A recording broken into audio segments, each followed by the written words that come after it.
عليكم ورحمة الله وبركاته.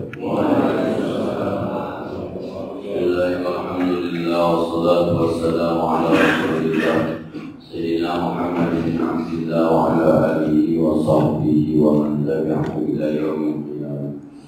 أما بعد، الفاتحة إلى حضرة النبي المصطفى رسول الله صلى الله عليه وسلم، ثم إلى الوحي علينا وأمهاتنا وأجدادنا وجدتنا ومشايخنا ولجميع المسلمين والمسلمات والمؤمنين والمؤمنات، خصوصا إلى روح والده الناسوك من حجازنا بوالده أحمد غزالي بن أرشد، شيخنا كريم محمد معمر بن عبد الرحمن، شيخنا كريم عبد الوهاب بن عبد الصمد، شيخنا كريم محمد محمد موسى، سيدنا الشيخ حبان، شيخنا كريم عبد الزين حكيم حسين، شيخنا كريم محمد هاشم محمود، سيد محمد بن علوي عباس المالك. الفاتحة.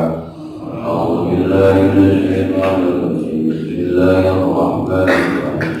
الحمد لله رب العالمين الرحمن الرحيم مالك يوم الدين، إياك نعبد وإياك نستعين، اهدنا الصراط المستقيم صراط الذين أنعمت عليهم غير المغضوب عليهم ولا الضالين.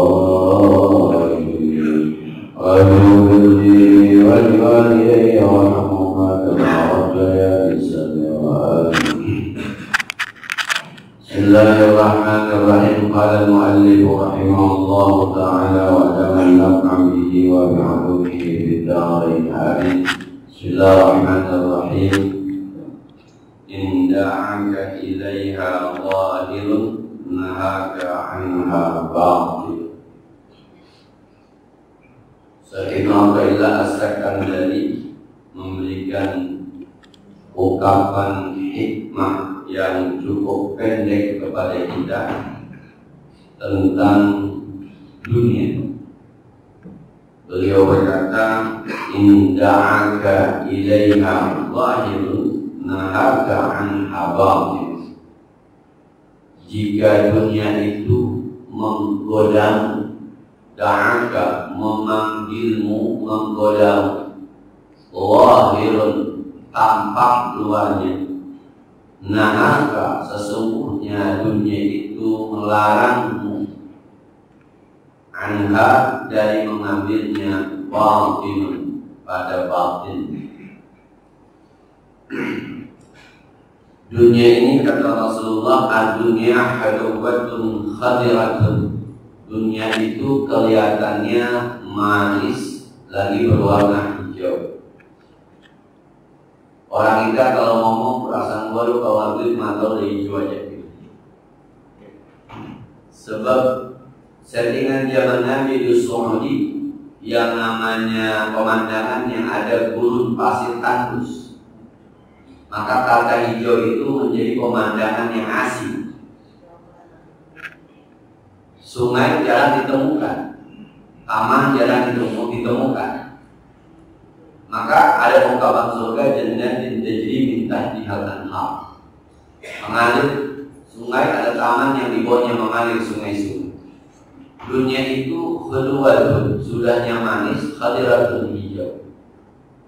Bahkan di hadis lain Rasulullah bersabda, wa imma mimma yumbitur rabi'u yakunu haqaban aw yulam. Terkadang rumput-rumput, dahan-dahan yang tumbuh di musim semi itu mampu membuat binatang-binatang senantiasa merasa lapar. Tapi justru kebanyakan makannya itu menyebabkan binatang itu mati mendadak. Kalau di istilah orang Indonesia, ada ayam mati di lumbung padi.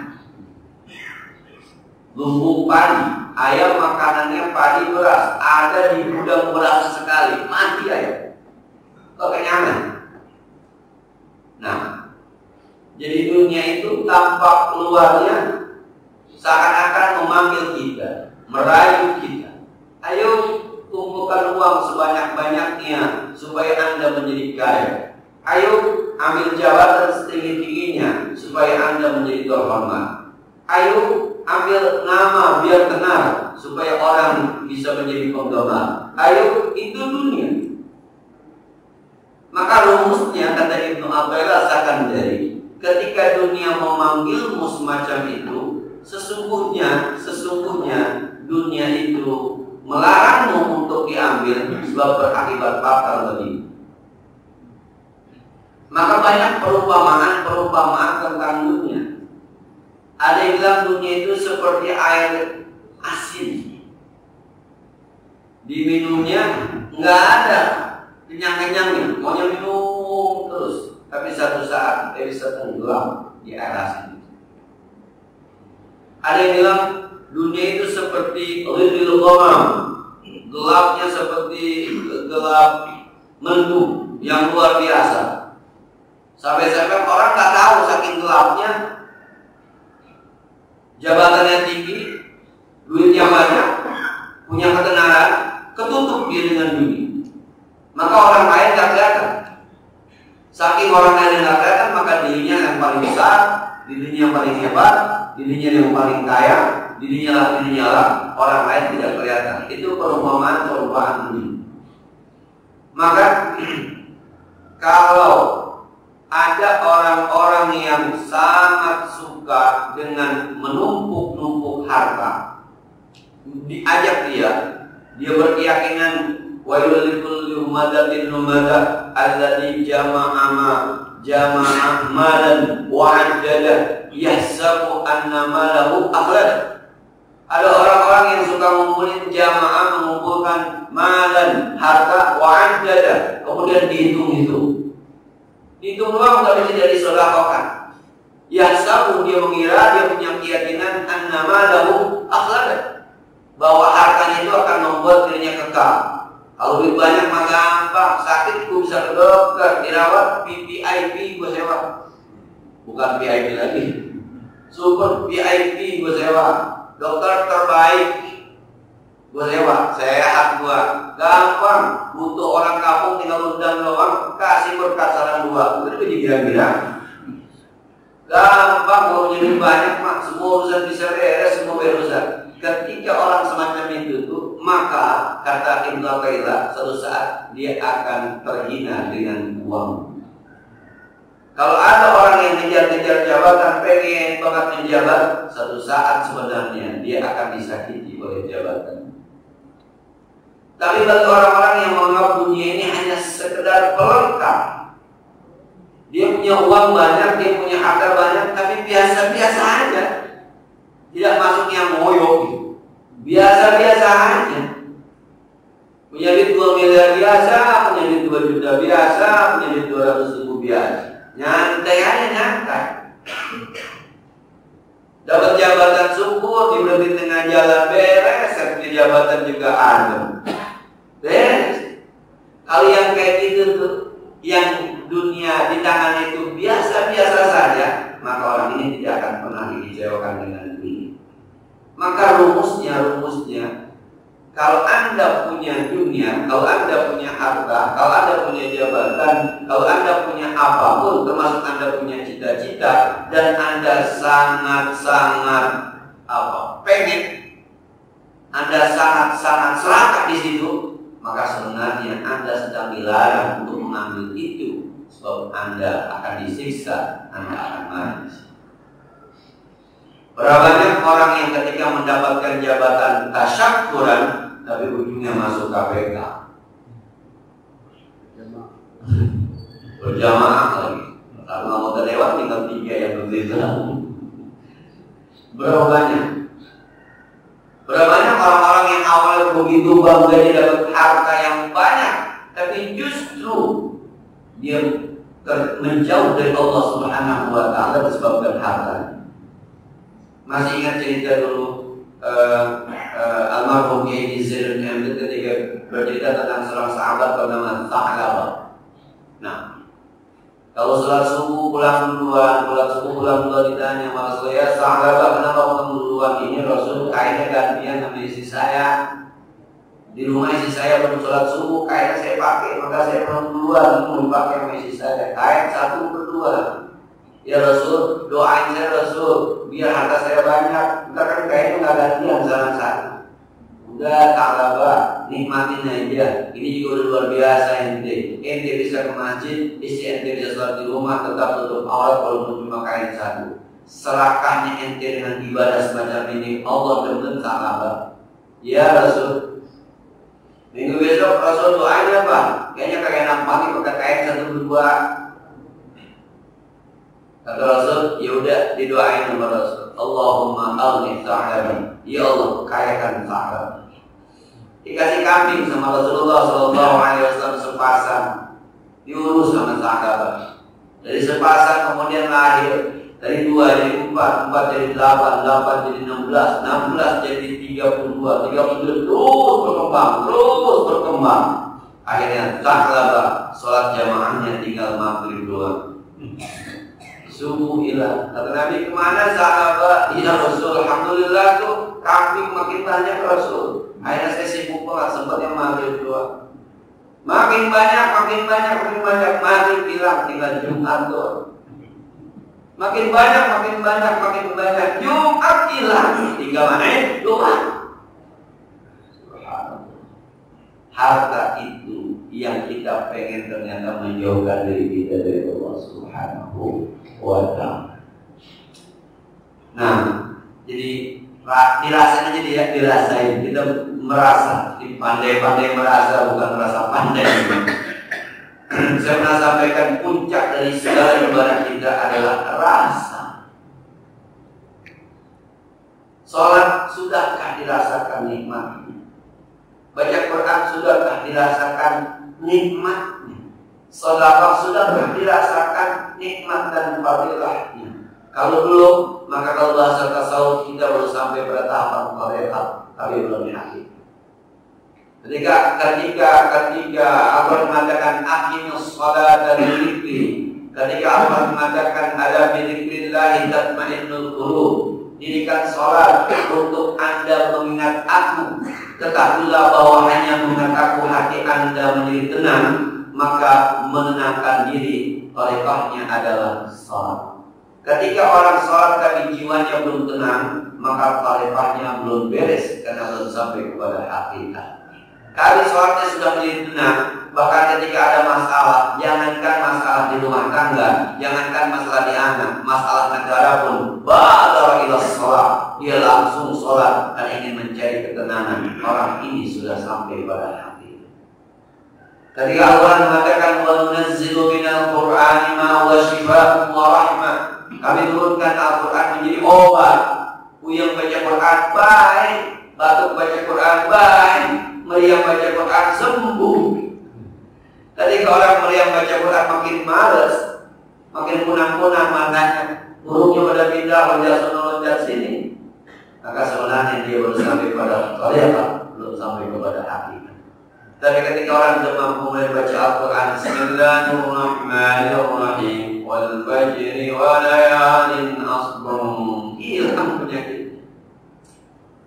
Allah yarham dulu saya ke Muhammad ketika kita datang haji jam 2 siang, lagi tiduran agak demam, kepalanya agak sakit. Kata istrinya, kau nih rencana mengajar apa kagak, lagi melihat, kita tungguin aja. Nggak lama kemudian dibangunin tuh sama istrinya, bang anak-anak udah datang bang. Ketika itu dia turun, kemudian dia datang marahin kita, Assalamualaikum warahmatullahi wabarakatuh. Maaf ya kalau meriang mati, lu aja dia baca, gue dengerin. Ketika dia duduk di depan kita bacalah kita dari mulai tafsir Jalalain. Ketika dia baca, dia dengerin nama salah, salah. Kita baca salah, dia nggak ngeliat kita, tapi tuan tangannya, salah, ulang. Salah. 3 kali salah dia bangun. Dia salah mulu, gak demen nih. Akhirnya diambil kitab, dia baca. Jadi apa iromnya? Jadi apa? Mana atbiyahnya? Mana? Terus baca. Selesai baca tafsir lain, ganti sama tanwirul qulub kita pilih. Baca lagi 3 kitab. Dia kata gini, gua kalau ngaji nggak kepala bayi bahaya sakitnya. Pas lagi ngaji, wallahu a'lam. Ya Allah, kalau Allah berkelahi, jadi tadi ngaji baik, makanya sakit. sakit dibawa baca tafsir, baca fikih, baca soroh, baca nahwu, bahaya sembuh. Habis ngaji, wallahu a'lam, sakit lagi. Allah. Kita sakit melihat Quran berenung-renung. Wa nanzilu minal Qur'ani ma huwa syifaa'un wa rahmah. Ini rasa. Orang kalau rajin sedekah itu hidupnya la khaufun 'alaihim wa la hum yahzanun. La khaufun 'alaihim wa la hum yahzanun. Tidak akan rasa duka cita, tidak akan rasa takut hidup ini kalau rajin sedekah. Maka orang yang sedekah itu ketika sudah merasakan hikmahnya, sudah merasakan nikmatnya sedekah, maka dia butuh dengan sedekah, maksa sedekah. Ini yang kadang-kadang beda kelas. Ada orang-orang yang kelasnya sedekah masih maksa. Masukin duit di kotak amal 100.000, itu kotak amal dia datin aja dari awal dulu. Nyesel. Salah ngambil di kantong, diambil merah, teman udah melihat, kembali lagi malu, cabulin aja itu. Akhirnya tuh kotak dia liatin aja, ya Allah. Tapi ada orang-orang yang sedekah itu adalah kebutuhan, dia butuh sedekah. Harus sudah merasakan bagaimana nyamannya hatinya ketika sedekah. Bahkan janji-janji Allah sudah dirasakan, ma'anfaqtum min khairin fa'uliku. Apapun yang kamu nafkahkan pasti diganti. Dia sudah merasakan diganti dari jalur-jalur yang bukan lewat harta, tapi teman makin banyak, kehidupan makin nyaman, anak makin bisa diurus, istri tidak pernah bewel, keluarga jadi sakinah, mawaddah, warahmah dengan sedekahnya. Maka dia butuh. Ketika dia butuh bukan lagi 100.000, 1 juta pun dia nyaman-nyaman aja. Ini kadang-kadang beda kelas. Nah, karena sudah sampai kebutuhan. Saya pernah ngajar dulu di samping rumah saya itu musola. Habis asar saya ngajar 2 giliran, habis maghrib saya ngajar 1 giliran, habis isya saya ngajar 1 giliran. Di depan masjid itu ada tukang nasi goreng. Kata tukang nasi goreng, Ustaz, saya ngajar Ustaz capek banget ngajar dari habis asar. Ngeliatin doang capek, yang hanya mengakar ngeliatin doang capek. Saya bilang sama bang, saya juga kata bang goreng-goreng nasi dari habis asar gitu. Aman, capek banget. Tapi orang kerjain aja. Lain Ustaz, ini mah kebutuhan. Oh itu ternyata kata kunci. Ketika ibadah adalah sebuah kebutuhan, ketika mengajar adalah sebuah kebutuhan, baca Quran adalah kebutuhan, maka rasa akan datang dengan sendiri. Maka kalau saat ini saya dan kita semua urusan dunia masih ada ambisi, maka percayalah suatu saat kita akan kecewa dengan dunia. Tapi kalau dunia itu datang tanpa ambisi, biasa saja, maka percayalah bahwa Allah sedang memberikan kebaikan buat kita dari dunia yang diberikan oleh Allah Subhanahu wa Ta'ala. Rumusnya ambisi atau tidak, itu aja rumus. Jadi kalau secara lahir indahaka ilaiha lahir nahaka anha batin. Ketika Anda begitu ambisi terhadap dunia, apapun dunianya, maka Anda akan kecewa. Begitu juga mohon maaf pada orang-orang yang ketika menikah begitu ambisinya ingin mendapatkan seorang istri yang wah hitungannya itu mukanya cantik, ininya, ambisi. Ketika Anda dapatkan, gak lama Anda akan kecewa. Tapi kalau tidak ambisi, tunkahul mar'atu li arba'in li diniha wa li jamaliha wa li jamaliha wa li asbabidati din dari bakteraka, insyaallah itu akan sakinah mawaddah warahmah. Judulnya satu, ketika dunia kita kejar dengan penuh ambisi, satu saat Anda akan merasakan bagaimana kurang baiknya, bagaimana bahayanya dunia itu di Anda.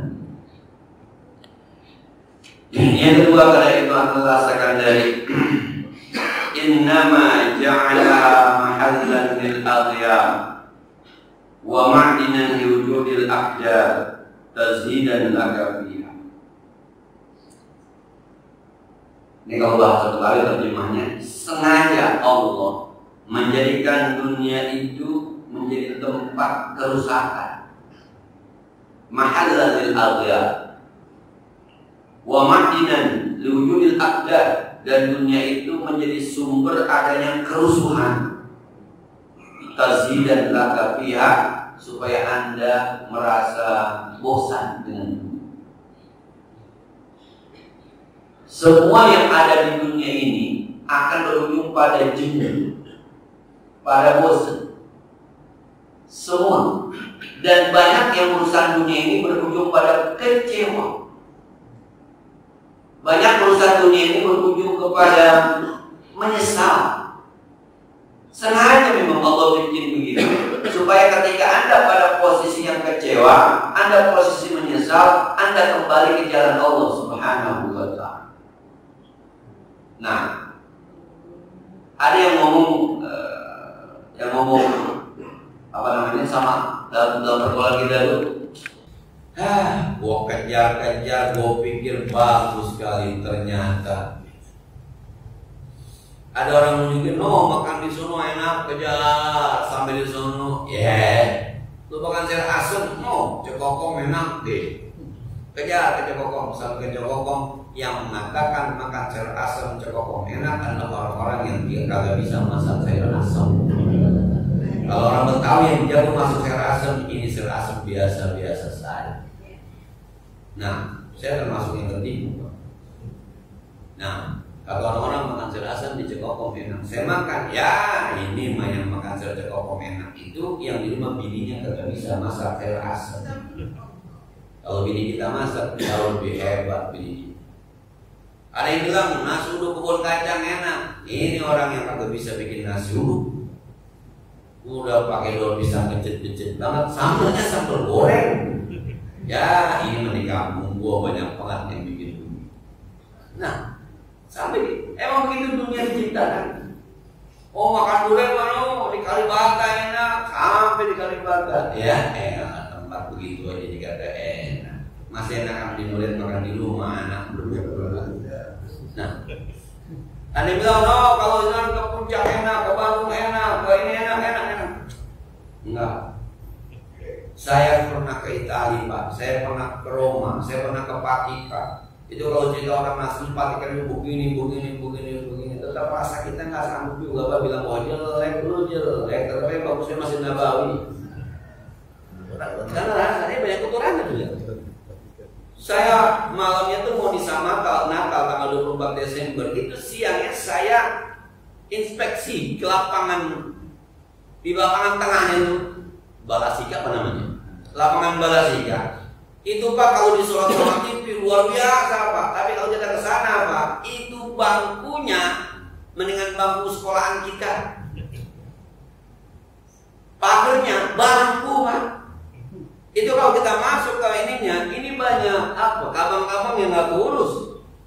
Ternyata kita masuk itu patung, ada patung Bunda Maria warna putih lagi menggendong menurut mereka Isa Al-Masih, dilapisi kaca anti peluru. Diceritakan sama gaibnya, kenapa ini dilapisi kaca anti peluru? Sebab dulu pernah mau dicuri, maka sekarang dilapisi kaca. Dalam hati saya yang mau nyolong siapa? Kita kan rasanya beda. Maka kita masuk tetap aja rasa kita sama Masjid Nawawi mah ada apa-apa. Nah, rasa.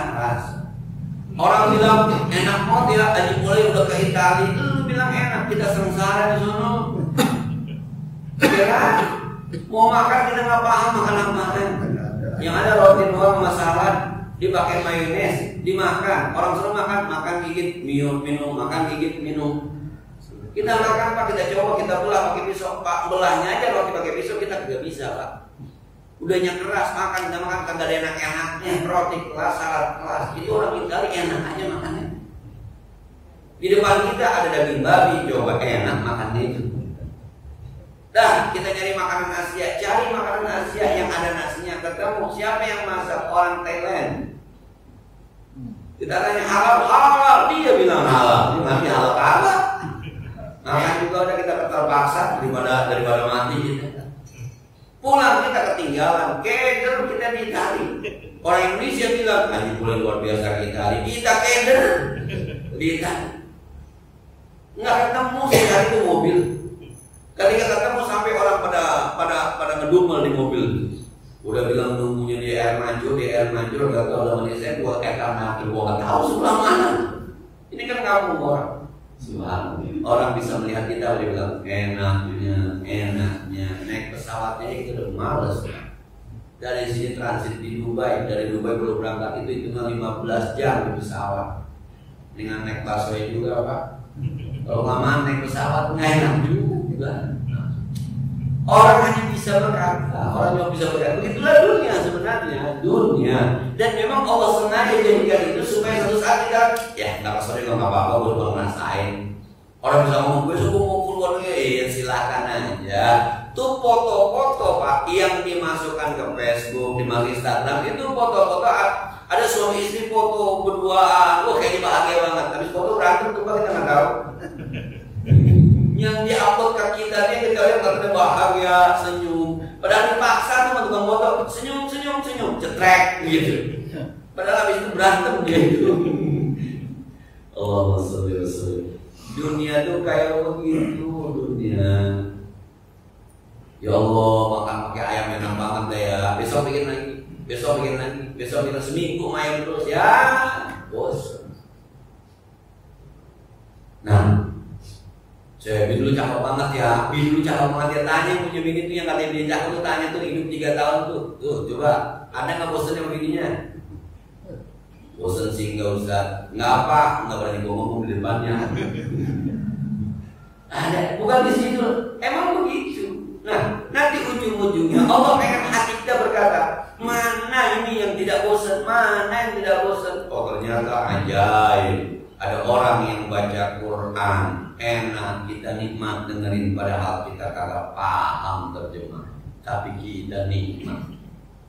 Ini maulid kayak gini. Kadang-kadang Al-Qari, maka Muhammadun aba ahadin min rijalikum. Dia pakai lagu diulang, kita dengarnya subhanallah, suaranya enak. Quran dibaca, kita tinggal ngerti kagak, tapi nikmat. Imam kita baca akhir surah An-Naba, kita dengerinnya enak, padahal yang dengerin kagak ngerti, tapi kan ngerti dan nggak bosan-bosan. Malam ini maulid ada baca Quran, ntar siang maulid mau baca Quran, nggak ada yang bilang bosan banget dengan Quran, nggak ada. Nikmat aja. Kalau orang baca, habis subuh baca Quran, pantas. Habis zuhur baca Quran, pantas. Habis asar baca Quran, pantas. Coba Pak urusan makannya dunia, pagi makan, zuhur makan, asar makan, maghrib makan, isya makan. Kalau boleh 5 piring bininya makan, mau hati-hati ya. Yang lain jadi bosan, tapi orang ngaji nggak ada yang bosan. Pernah bawa sholat bosan, tuh bosan main sama udah, ganti di sudah, nggak ada. Sengaja dunia dibuat semacam itu. Ada bosan. Yang kedua, dunia itu bikin tempat rusuh. Rusuh itu bisa rusuh di hati. Ya Allah, pusing banget ya urusan ini dulu, ini lagi. Maka ada orang-orang yang ambil udah berhenti dagang dah, capek gue bikin dagang, gue ini bilang kapan gue mau ibadahnya? Ada yang gitu, ada orang gue berhenti dah bisnis, capek gue bisnis gue ya, gue bisnis gue kapan ibadahnya? Ada bosannya. Orang kaya dulu waktu saya kuliah itu, ada orang kerja bolos, padahal tadi waktu itu gaji sebulan 15 juta. 15 juta kita masih berkuliah, dia bilang gini, gua kalau gaji gua sebulan 15 juta saat itu tuh tahun 97-an, 97 sampai tahun 99. Saya memang kalau gua gaji gua tuh saat itu 15 juta, gua nggak prepres kok ini kalau kerja, gua nggak prepres saat itu gua masuk, saking pengennya punya duit 15 juta. Ada orang udah gaji 15 juta pakai bolos. Lu mau kerja? Enggak, usah gaji boleh gede, tapi bosan karena jenuh juga kita. Dulu 3 hari mau jalan. Hayalan kita saat itu sudah kerja 15 juta sebulan, gua nggak prepres, 15 juta sebulan, suruh ngapain gua mau, 15 juta sebulan saat itu. Tapi ternyata yang belum punya gaji. Nah, jadi orang-orang yang hidupnya tuh biasa-biasa, waktunya sholat kayak kita nih subuh, waktunya tahajud, waktunya ngaji, ntar waktunya nyari duit, waktunya sholat ditutup lagi segala macam. Itu justru yang nikmat itu. Dibanding yang ngoyo betul dari pagi sampai malam, dari malam sampai pagi lagi. Sampai ada orang bikin sebuah ungkapan di media sosial itu. Gua heran sama orang-orang mancing sempet, begadang ngopi sama teman sempet, nobar bola sempet, masang kembang api besok malam tahun baru sempet, dia diajak ngaji setengah jam, ada waktu gua, stop, bingung, semuanya sempet coba, dari malu mancing biasa sama teman-teman lama, Lu dari mana lu? Biasa, ada jalan tuh tiap bulan pertemuan. Lu kemana lu? Begini sempat. Tidak ada sempat. Nanti juga ada bosan. Ada bosan. Emang senangnya di bos banyak itu. Nah, kadang-kadang juga rusuh dengan orang lain. Wah, kerja begini nih. Dikit-dikit gue ikut pesan, dikit-dikit gue ikut pesan, dikit-dikit gue ikut pesan. Mana teman saya pernah dulu kerja di sebuah supermarket, Pak. Itu waktu apa namanya pelatihannya, dia tuh kerja gitu daging ayam, daging. Jadi kalau ditanya sama pelanggan, mana Pak daging ayam yang baru? Semua baru, coba. Padahal ada 3 hari, semua baru. Dia tanya, gimana tuh dia? Gue bohong, kata dia, bohong lah, lu tahu. Yang motong siapa? Gue yang motong. 3 hari, tapi SOP-nya begitu.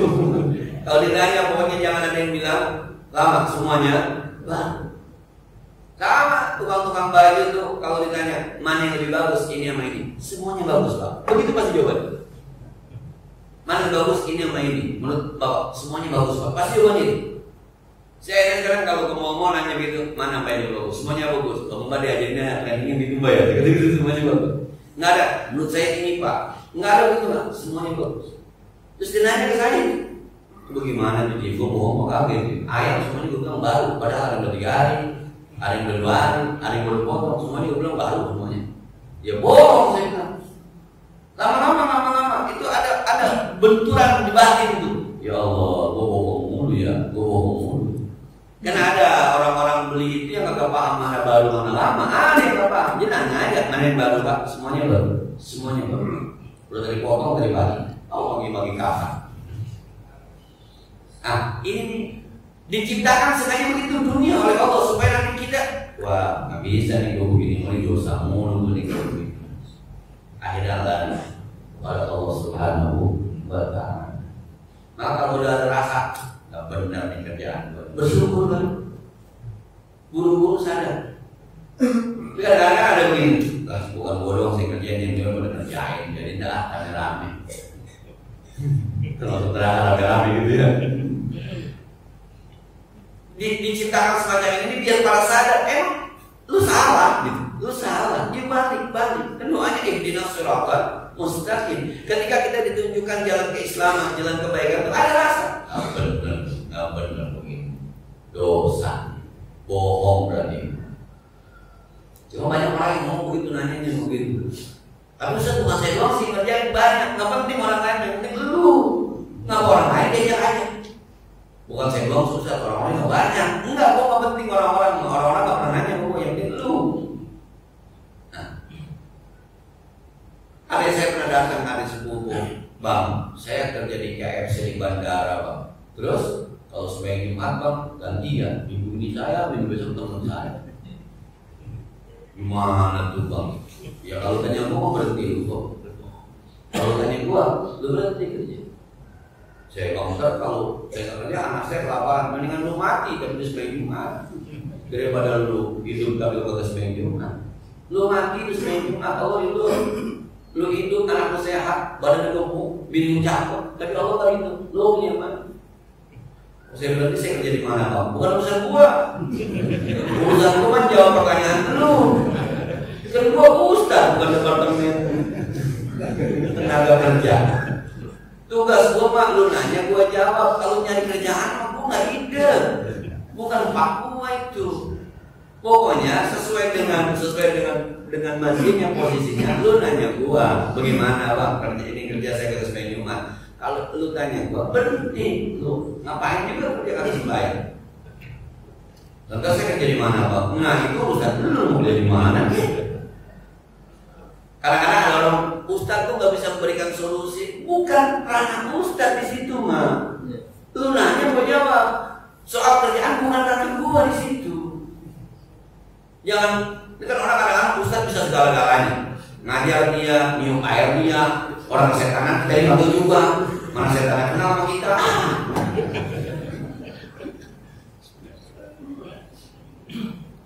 Ada di daerah Pondok Gede itu saya punya punya saudara namanya Ustaz Iwan Setiawan. Itu orang kesurupan dia sampai, setannya bilang, lu lagi. Belum ngomong, itu Ustaz Iwan belum ngomong. Lu lagi. Udah, gua pergi. Begitu setan. Lu lagi ada jawaban. Semua buyutan berarti. Baru dimarahin doang, baru berdiri doang Ustaz. Baru assalamualaikum yang kesurupan kan, ya lu lagi. Saya bilang, gue mau gak ada ngomong. Gue takut kalau lagi, gue yang hai, gue yang gitu. Dunia ini diciptakan sepanjang itu. Jadi kalau ada di batin itu ada perang. Ini halal apa haram, ini benar apa kagak, ini salah, ini gue gak boleh. Bersyukurlah.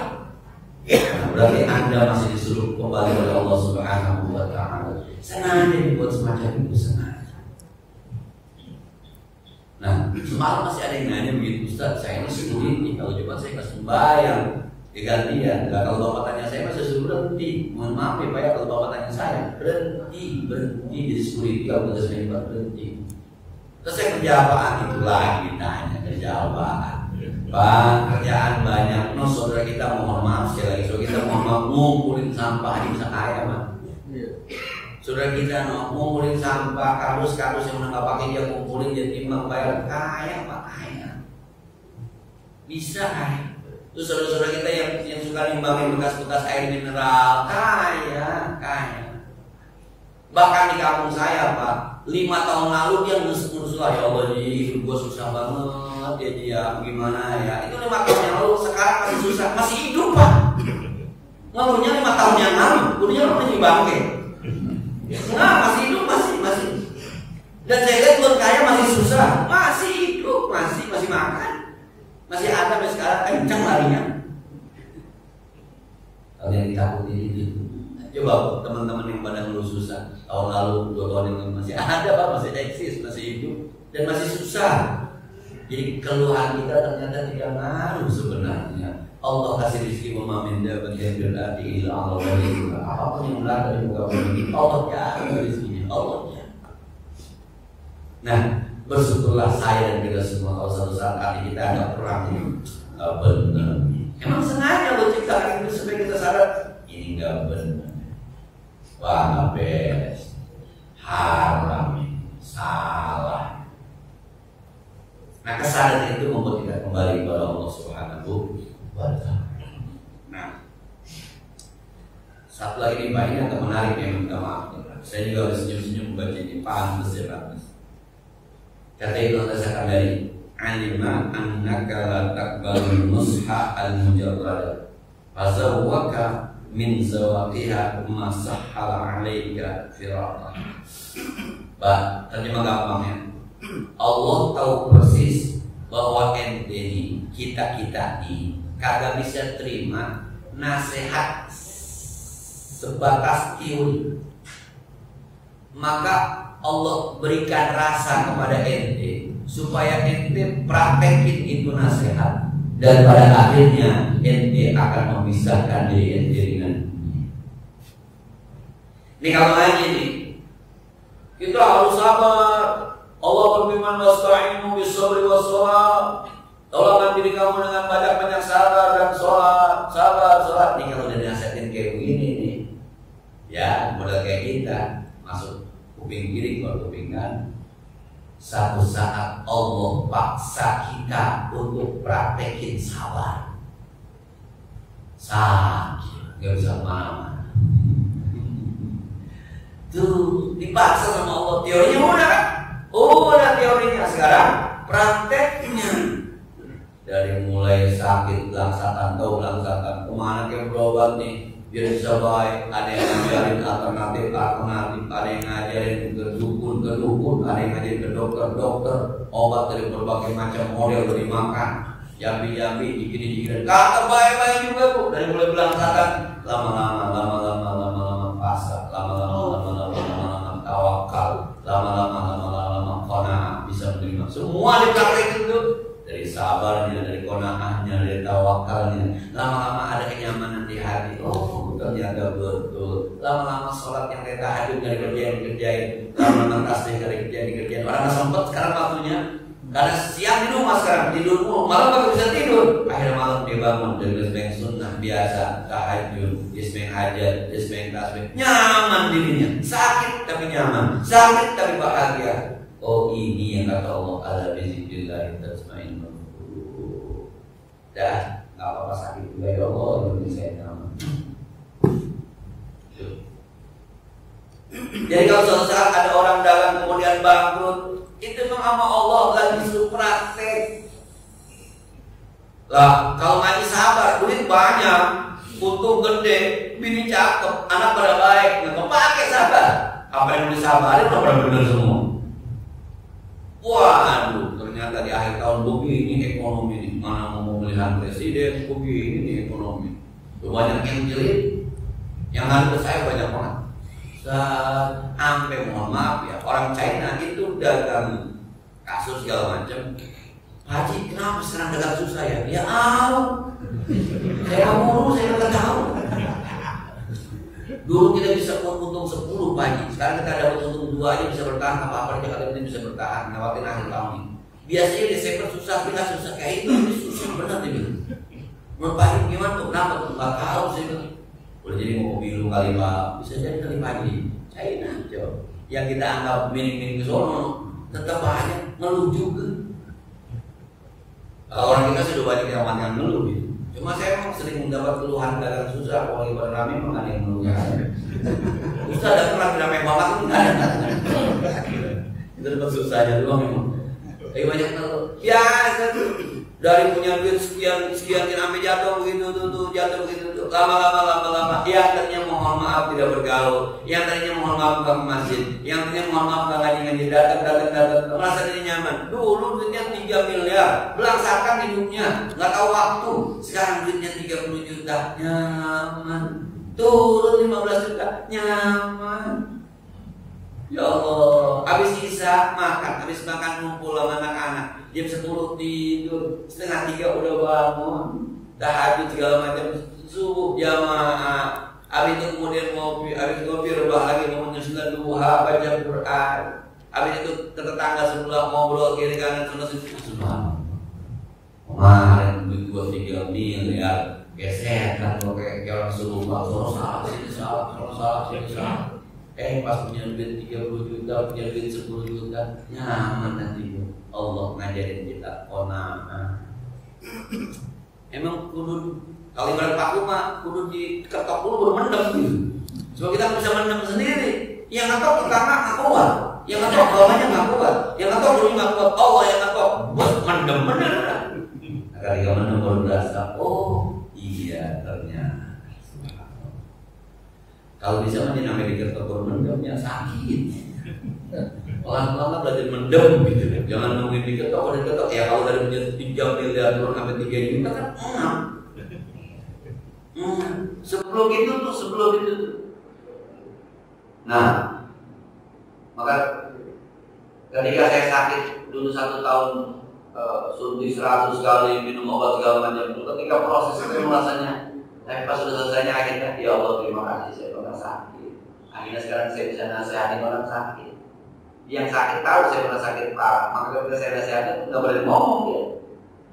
Kalau kita nggak pernah sakit, kalau orang sakit sabar, sakit pernah sabar. Apa yang sakit? Lo yang ngomong sabar, kata ngerasain. Gua nih anak puyeng. Coba kalau kita pernah sakit, sabar, sakit, baru 3 hari, gua setahun kemarin. Gue jalanin aja, alhamdulillah sekarang sehat. Lu baru 3 hari. Dia usah dia, iya. Habis pada bokok, begitu emang. Wow, itu kalau ditentang namanya gak bisa balik. Sakit baliknya TB pulang. Sakit kalau balik. Kalau balik pelan-pelan sakit, tidur. Udah miring-miring aja tuh, gak bisa balik. Mau duduk sakit udah duduk bangunnya. Subhanallah. Orang ya, mulai mati. Saya Tuhan kasih sehat, jadi kalau ada orang sakit sekarang saya nasihatinnya enak tuh. Ya, maka kalau saya ngomong sakit sabar, orang bisa bilang iya gimana sakit, enak juga kita nyampaikan. Tidak diajarin sama Allah. Jadi kapan-kapan ditegur Allah Subhanahu Wa Taala harus praktekkan. Allah tahu kita kalau nasihatin dokter nggak ada yang nggak bisa nggak. Masuk ini ngaji mah kalau belum ngerasain. Kalau saya anggaplah kita sedang dipaksa praktik oleh Allah Subhanahu wa Ta'ala. Saya kira ini mudah-mudahan bermanfaat ya. Kesimpulan yang pertama, jangan ambisi terhadap dunia. Kalau kita ambisi, nanti dunia akan bikin kecewa. Atau ada dampak negatif dari dunia itu mempengaruhi kehidupan kita. Kemudian yang kedua, sengaja memang Allah bikin dunia ini kadang-kadang kita perlu usaha segala macam supaya kita kembali kepada Allah Subhanahu wa Ta'ala. Kebosanan terhadap aktivitas keduniaan kita menyebabkan kita mau merenung, ya Allah ini salah, ya Allah ini nggak benar, ya Allah ini gua memang begini aja kerjaan. Karena bapak-bapak juga mau ini gua memang kerjaan gua begini aja. Ada masing-masing kata ini bikin kita kembali kepada Allah Subhanahu wa Ta'ala. Dan terakhir, ketika Allah puji kita, mohon maaf ya, ketika Allah puji kita, ada orang bilang itu yang diajarkan musibah apa ada.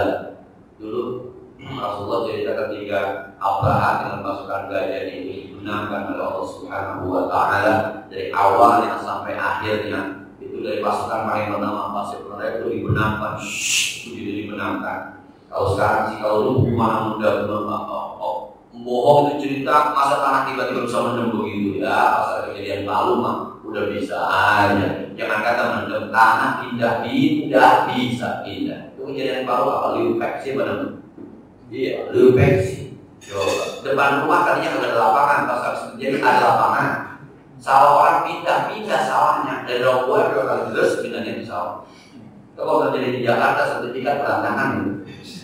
Tanah gue ini yang mana yang pindah? Jangan tuh Abraha dibenamkan. Aisyah bilang ini ya Rasul, kan ketika dari sini di satu pasukan ada 1 kilometer semuanya dibenamkan. Kan di tengah-tengahnya Rasul ada pasar, di tengahnya ada orang-orang yang tidak ikut, tapi tidak ikut terbenam ya Rasul. Kata Rasul, mereka dibenamkan bersama-sama, tapi nanti dibangkitkan sesuai dengan niat dan amal ibadah. Bagi orang-orang alim yang terkena musibah itu adalah ujian. Sebab ayatnya memang waktu fitnah terhadap musibah dan dalam dolam itu khas. Hati-hati kamu dengan musibah yang kalau Allah turunkan bukan hanya terkena orang zalimah doang, orang yang benar juga pada kena. Maka jangan bilang, kiai kan juga kiai ya. Tuh kiai mungkin nggak begitu keadaan. Bagi seorang ulama saat itu adalah ujian, sebab nanti akan dibangkitkan sesuai dengan niatnya. Cuma ada orang bilang begitu, Ustaz, katanya kalau mati tenggelam itu mati syahid. Ya saya bilang kalau pakai produk mati syahid syarat dan ketentuan berlaku. Kalau orangnya sholat, ngaji, puasa, ibadah-ibadah wajibnya beres dah, kemudian tenggelam syahid.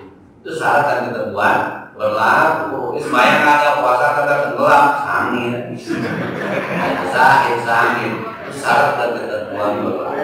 Jadi kapan-kapan kita diuji, sekali lagi kapan-kapan ada rezeki yang kurang, wala nabluwannakum bisyai'in minal khawfi wal ju'i wa naqsin minal amwali wat thamarat wa basyirus sabirin. Saat itu bersabarlah sebab Allah memaksa kita untuk mempraktekkan apa yang selama Allah ini berikan teori di Al-Quran.